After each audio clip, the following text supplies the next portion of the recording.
and the omnibus. So I was forced into the Archers when I was a child. And look, it's come back to bite me later on. I'm awash with this stuff. The Archers is the world's longest-running radio show, with more than 15,000 episodes broadcast. Despite being a rural flavour show, The Archers is recorded in the heart of the UK's second-largest city, Birmingham. Okay, let's dive into this. Ambridge. Even if you just jumped into this village, you'd know something's going on. Oh, absolutely. There's a definite tension. Yeah, and we've got the audio straight from a recent episode of The Archers.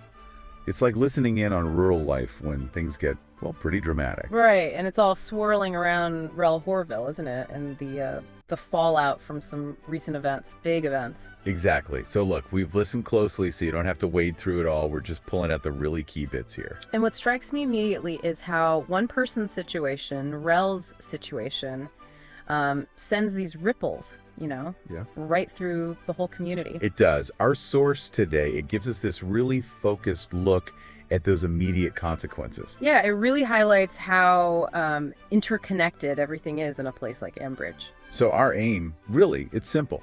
We want to cut through the noise, give you a clear picture.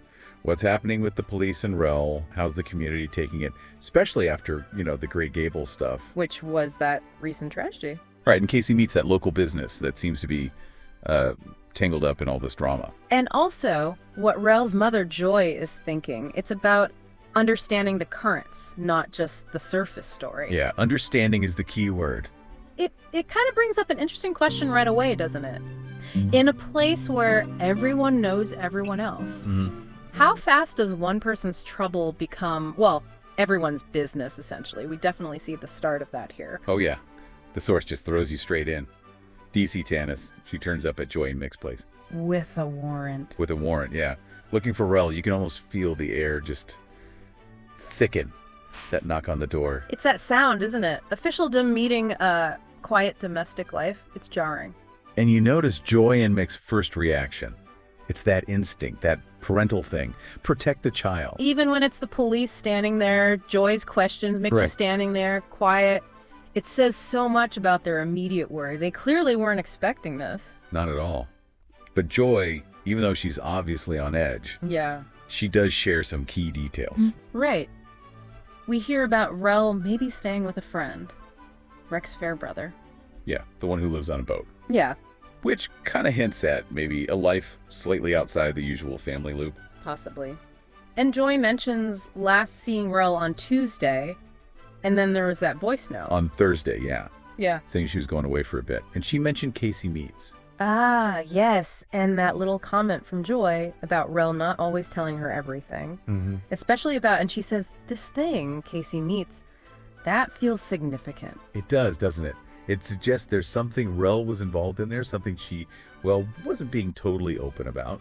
Makes you wonder. What was it? And why the secrecy? And Mick, his worry about Relle trying to contact them, it just underlines how serious they think this is. Yeah, they get that any contact could make things, worse, more complicated. But then, just as the police are there, searching the house, taking devices... Bam, but twist. Exactly. The news drops that Relle has actually turned herself in already, down at the station. And that just completely shifts the whole dynamic in that room, doesn't it? The tension of the search kind of evaporates. Yeah, but it's replaced by this other worry. Maybe even deeper. Oh, definitely. For Joy and Mick, it's huge.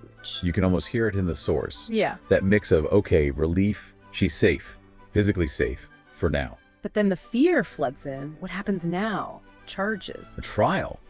Prison, even. And the kids. What about access to her children? It's suddenly very, very real. The consequences become starkly apparent. And straight away, the practical stuff comes up. She needs a solicitor. Right. But Relle, apparently, she was initially resistant, wanted to do a no-comment interview. Which is interesting. Is that where we're trying to control things? Or maybe just not quite grasping the legal seriousness. Could be either. Or maybe advice from someone else. We don't know. Yeah, who knows? But this whole Relle situation, it's not happening in isolation, is it? The ripples, like you said. Exactly. The stuff that happened earlier, Grey Gables, Casey Meets, that's still affecting people. We see it play out elsewhere. Like at the cricket match preparations, which seems so, I don't know, normal on the surface. Yeah, Linda and Freddie, they're trying to focus on the game, get the team ready, but you feel that undercurrent of stress. Especially when Lawrence turns up. Ah, Lawrence. Master of the subtle dig. Or not so subtle sometimes. He manages to bring up the drama at Addington. Another recent hotspot. And the unpleasant business at your abattoir. A direct hit about Casey Meets. Classic Lawrence. Polite chat, but making sure nobody forgets the ongoing tensions. And even his comments about cricket. About Chris Carter's performance. The Bridge Farm team's chances. It serves a purpose, doesn't it? He's using this friendly rivalry, maybe to poke around, gauge the mood, or just assert some kind of normalcy while reminding everyone things aren't normal. Even the cricket tea, which is usually just, sandwiches and cake. Becomes a competition. He talks about some online group, the Rosin Entourage's finesse. Compared to Bridge Farm's crisps. It's funny, but it also kind of highlights those social layers, even now. But what's really stark is the contrast between that surface stuff and what Freddie's going through internally. Oh, yeah. That's quite powerful in the source material. Him waking up at night, the flashbacks, Gray Gables, Casey Meets. It shows the real psychological toll. Definitely. That feeling he describes, being trapped, disoriented. It's clear he's dealing with some serious anxiety. Trauma, really. And when he talks to Linda, confides in her about the what-ifs. Shows how it's just playing over and over in his mind. It's still raw. Linda's response is great, though. Really supportive. Yeah, she validates him, reminds him they've got through stuff before, tells him not to bury it. That phrase, buried chaos, it's potent. Suggests it'll just fester if he doesn't deal with it. And then the team deciding to wear the new Casey Meets kit for the match.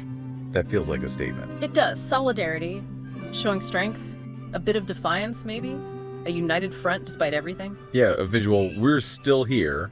And the match itself, those tense final moments, and who wins it for them? Rex, Relle's friend Rex. The timing. It provides this moment of, collective release, a small victory in the middle of all the turmoil. A reminder that life, it just keeps going somehow. And Linda's little observation about Lawrence right at the end there. Ah, yes. Competitive, seems honorable, but maybe something else underneath. Yeah, a hint of something unpleasant. She's sharp, Linda. Good judge of character, perhaps? Definitely. Okay, let's shift back to Joy for a minute. Her perspective adds another layer. It really does. Her worry about the police search, that feeling of violation, her home being invaded. It's such a personal, immediate consequence of what Relle's done. Yeah. It's close to home, literally. But it goes deeper than just the search, doesn't it? There's this profound concern for Relle herself. Yeah, Joy's wrestling with it. Should she have seen something? Warning signs. Questioning her own role as a mom. Any past mistakes, regrets. It feels very human, very raw. That vulnerability of being a parent in a crisis. And her description of Relle's personality? That gives us some clues, maybe. I think so. Strong-willed, goes too far sometimes, feels everything really intensely. Since she was a kid, Joy says, that analogy she uses, like a toy that runs out of steam. That's insightful. Someone who burns brightly but maybe crashes. Struggles with managing those intense feelings, perhaps. And the hamster story. Oh, the class hamster. Liberating it in primary school. Seems small, but Joy presents it as this early sign, doesn't she? Impulsive, maybe driven by good intentions, like empathy for the hamster. But not thinking about the consequences. Yeah. A sort of lifelong pattern emerging, maybe. Could be. One of those little anecdotes that says a lot. And Joy's quiet admission that both she and Mick probably should have seen the warning signs. Ooh, that's tough. It speaks volumes about how complex these relationships are. It's so easy to see things with hindsight, isn't it? But so hard in the moment. Absolutely. So, okay, as we wrap up this deep dive, we've seen Relle turning herself in, the police investigation kicking off properly. And the ripples spreading out, the emotional impact, the social fallout, hitting Freddie hard, hitting Joy hard. Yeah, the whole situation leaves this big question mark hanging over Relle's future. What charges? What happens next? The legal side is just beginning. Huge uncertainty there. And the community has to grapple with that, with the potential consequences for everyone involved. But, as we also saw, there's that resilience too. That cricket win. Yeah, however small, it's a sign of that Ambridge spirit, maybe. Enduring. Suggests that even when things are really tough, those community bonds, they do hold. To some extent, anyway. Which kind of leads us to a final thought, something for you, the listener, to mull over. What are the underlying things that might have pushed Relle to make these choices? It seems complex. Definitely not simple. And how do individual actions, driven by who knows what mix of feelings and situations, end up having such huge, far-reaching effects in a community like this? And maybe, what does it actually mean to support someone when they're facing really serious consequences for them and for the community around them? Yeah, it's a tricky balance. Lots to think about there with no easy answers. So, what are you doing now? Just getting ready for the next episode. Just moving mics around. So, what do you do? I do the spot effects on the arches. Any Are you what we movements call Foley then? and- kind of. Yep. Okay. And these are all part of the paraphernalia of production. Yep. That's the ball bar. That's, This one. yep. That's. I mean, Hayley so wanted to be in their own place when their baby came. It's due in 2 months. Not much chance of that now. No. I mean, it would have been a stretch for them financially, mind, but I just wish there was something practical I could do to help them, Caroline. I mean, I think The Archers has had this immense popularity over the years, basically because it has always very accurately reflected the reality of life and living in a rural community at whatever